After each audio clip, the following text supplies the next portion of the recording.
His Highness the Emir Sheikh Sabah Al Ahmed Al Jaber Al Sabah patronized and attended the 2013-2014 graduation ceremony for distinguished students of the Public Authority for Applied Education and Training, the PAAET, held at the Theatre of Basic Education College in Ardeya area.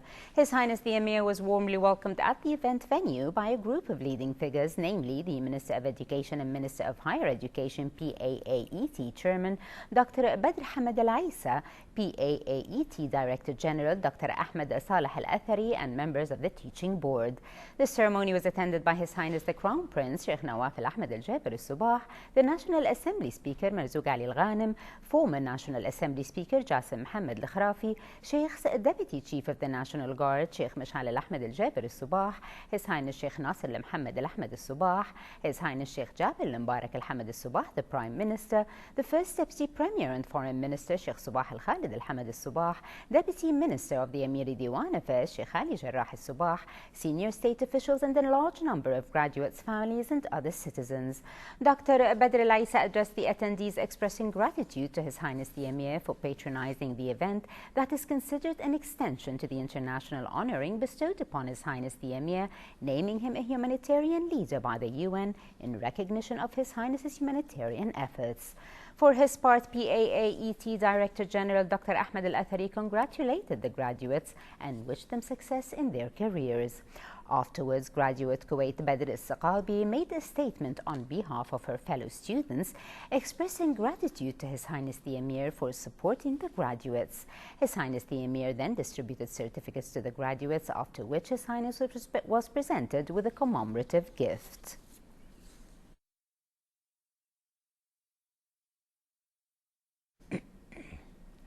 His Highness the Emir Sheikh Sabah Al Ahmed Al Jaber Al Sabah received today noon at Bayan Palace His Highness the Crown Prince Sheikh Nawaf Al Ahmed Al Jaber Al Sabah.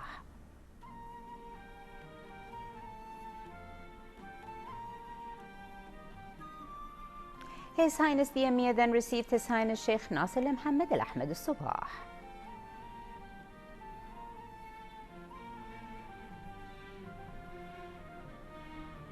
His Highness the Emir also received His Highness Sheikh Jabir Al Mubarak Al Hamad Al Sabah, the Prime Minister.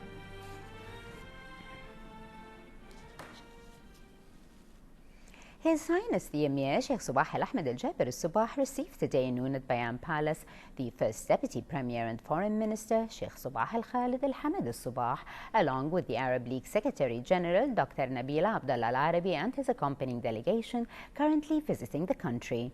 The meeting was attended by the Deputy Minister of the Emiri Diwan Affairs Sheikh Ali Jarrah Al Sabah.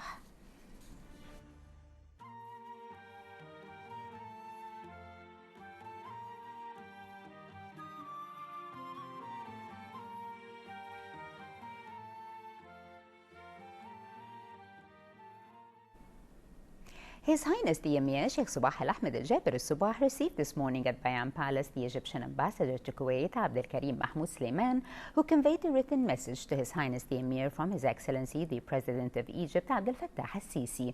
The message included an official invitation to His Highness the Emir to partake in the upcoming 26th Arab Summit, which is to be held late this month in Sharm el-Sheikh. The meeting was attended by the Deputy Minister of the Emiri Diwan Affairs Sheikh Ali Jarrah Al Sabah. His Highness the Emir Sheikh Sabah Al Ahmed Al Jaber Al Sabah received a written message from His Excellency the President of Kazakhstan Nur Sultan Nazarbayev on bilateral relations and means of boosting them in all domains.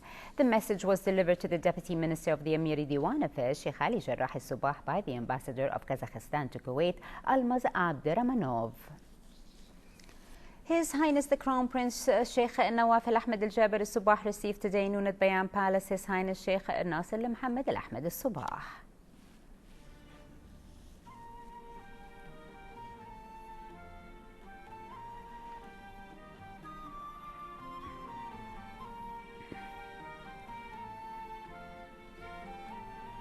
His Highness the Crown Prince then received His Highness Sheikh Jabir Al Mubarak Al Hamad Al Sabah, the Prime Minister.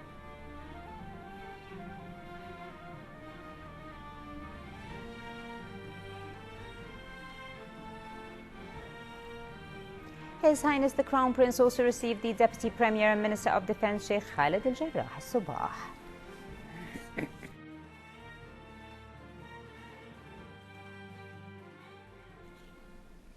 His Highness Sheikh Jabir Mubarak Al Hamad Al Subah, the Prime Minister, chaired a meeting of the Supreme Council for Planning and Development, the SCPD, held at Bayan Palace today. The meeting reviewed a number of reports compiled by the SCPD's Committee of Human and Social Resources Development on health services, administrative training of employees, higher education services, and the Dar al-Athar al-Islamiyya.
The First Deputy Premier and Foreign Minister Sheikh Subah Al-Khalid Al-Hamad Al-Subah met with the visiting Arab League Secretary General Dr. Nabil Abdullah Al-Arabi, where they discussed preparations and arrangements for the coming 26th Arab Summit due in Egypt later this month. The meeting was attended by the Foreign Under-Secretary Khalid Al-Jarallah and several other officials of the Foreign Ministry. The First Deputy Premier and Foreign Minister Sheikh Subah Al-Khalid Al-Hamad Al-Subah hosted a luncheon in honor of the visiting Arab League Secretary General Dr. Nabil Abdullah Al-Arabi and his accompanying delegation. Deputy Minister of the Emiri Diwan Affairs Sheikh Ali Jarrah Al-Subah met today noon at his office with the UN Resident Development Coordinator Dr. Mubashir Riyad Sheikh and his accompanying delegation. The meeting was attended by advisor at the Emiri Diwan Muhammad Abdullah Abu Hassan.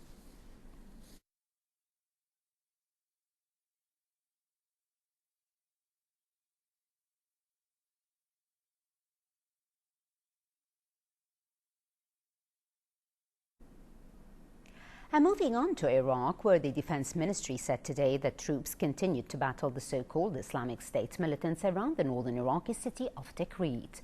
The ministry said the military operation was aimed at retaking some of the villages in the Salahuddin province. As Iraqi soldiers were firing machine guns and convoys of military vehicles were on the move, other militias and tribes have joined the military in the operation to retake the city from the so-called Islamic State militants. The offensive is the largest or the biggest in the Salahuddin region north of Baghdad since last summer, when the so-called IS militants killed hundreds of Iraqi army soldiers who has abandoned their base at Camp Speicher outside Tikrit. The Palestinian leadership met for crucial talks on the future of the Palestinian Authority, whose existence is under threat after Israel cut off a key source of funds. The Palestine Liberation Organization, recognized as the sole legitimate representative of the Palestinian people and their ultimate decision-making body, discussed an array of urgent economic and political issues. Fatma Abdel Karim has the details in the following report. Palestinian President Mahmoud Abbas asked the PLO's Central Council to rethink the role of the Palestinian Authority in light of Israel's retraction on agreements with the Palestinians. President Mahmoud Abbas said Israel has breached the Oslo Accords and all signed arrangements, while he still holds on to negotiations and popular resistance. We ask this now, being the highest legislative body in this historic moment, taking into consideration our agreements and the powerless authority to think what to do. We have to reconsider the role of the Palestinian Authority. The Central Council of the PLO is going to discuss for today and tomorrow how to overcome the current political impasse and respond to the Israeli punitive measures causing the PA financial hardships by withholding its tax money and the international lobbying against the Palestinians following the Palestinians' joining of the International Criminal Court. Senior officials said they are going to discuss cutting ties with Israel. What is on the table is the necessity to adopt an alternative strategy to the failing negotiations and to the failing Oslo, in response also to Israeli punitive acts against the Palestinian people. We are going to demand the suspension of security coordination and to adopt a new strategy based on popular resistance, boycott, divestment sanctions, and the unification of Palestinian ranks. Top PLO officials say there is a need to rethink of an alternative national strategy in response to what they described as the intentional Israeli actions to weaken and denounce the powers of the PA. Reconsidering the role and functionality of the Palestinian Authority could be seen as a questioning to its current powers on the ground. And therefore, the Palestinian leadership's discussion will focus today and tomorrow on how to regain those powers in light of the Israeli hardline policies. Fatma Abdel Karim, State of Kuwait Television, Ramallah, Palestine. The United Nations humanitarian chief Valerie Amos held talks today with Lebanon's Prime Minister Tamam Salam in Beirut. Speaking after the meeting, Amos said the two discussed the presenting or the pressuring issues the country was facing, including insecurity caused by the advance of the so-called Islamic State group, as well as the spillover of its advance, the Syrian refugee crisis. Amos also said that Lebanon and its neighbors, which are home to millions of Syrians who fled their war-torn country, will receive additional funding to help the refugees following an upcoming pledging conference in Kuwait. We discussed the situation in the region, particularly the insecurity that is being caused by the spread of ISIL. We discussed the situation, the domestic situation here in Lebanon, and we also talked about the importance of the upcoming Kuwait 3 conference, the pledging conference to raise money to help Syrian refugees in Lebanon and neighboring countries, to support the economic stabilization efforts of Lebanon and Jordan, and also for work with Syrians inside of Syria. U.S. Secretary of State John Kerry arrived in Montreux today for the third day of talks with Iranian Foreign Minister Mohammad Javad Zarif to thrash out a nuclear deal which would eliminate Iran's ability to develop nuclear weapons in exchange for sanctions relief as an end-of-March deadline looms. Fresh from the latest round of Iran nuclear negotiations, Kerry was expected to head to the Kingdom of Saudi Arabia in a move to ease Gulf Arab concerns about an emerging deal and discuss ways to calm instability in troubled Yemen and other Mid-East nations. According to U.S. officials, Kerry will meet with the custodian of the two holy mosques, King Salman bin Abdulaziz Al Saud, and other senior Gulf officials. The UN Security Council established a sanctions regime for South Sudan, but stopped short of imposing worldwide travel bans and asset freezes on officials in the conflict-torn country or an arms embargo. The conflict has been rife in South Sudan since December of 2013, when fighting erupted in the capital Juba between soldiers allied to President Salva Kiir and those loyal to his former deputy Riek Machar. The unanimously adopted resolution drafted by the United States threatens to blacklist anyone undermining security or interfering with the peace process after Thursday and April 1st deadlines. However, South Sudan's UN ambassador Francis Deng made clear his displeasure with the resolution, telling the 15-nation Security Council that any move to impose sanctions on individuals key to the peace process could be counterproductive.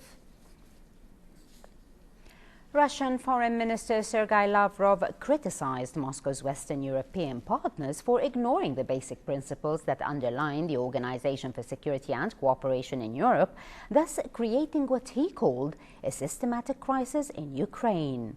Speaking in Moscow after meeting his Cambodian counterpart Hor Hamhong, Lavrov called for the earliest implementation of the political aspects of the Minsk February 12 Accords, including constitutional reform in Ukraine, to give more power to the breakaway regions now known as Donetsk and Luhansk People's Republics.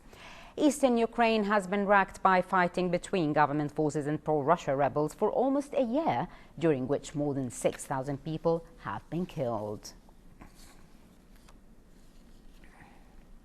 At least 33 workers were killed today in an explosion at a coal mine in eastern Ukraine, while dozens of miners are still trapped underground. Mine officials said the explosion was not linked to fighting at the nearby front line in the war between Moscow-backed rebels and Ukraine government forces. In Kiev, Ukrainian Prime Minister Aysnar Yatsasyuk said that rescue workers had been dispatched by the central authorities. However, rescuers said the chance of finding many survivors or any survivors was slim. Meanwhile, separatist authorities in Donetsk said in a statement that the explosion was caused by a mixture of gas and air, a common cause of industrial mining accidents. And in our final item, we move to the local financial news, where the three main indices of Kuwait Stock Exchange were positive by the end of today's trading session, with the price index gaining 4 points and settling at the level of 6,562 points. The KSX 15 index also gained 0.88 points to register at 1,101 points.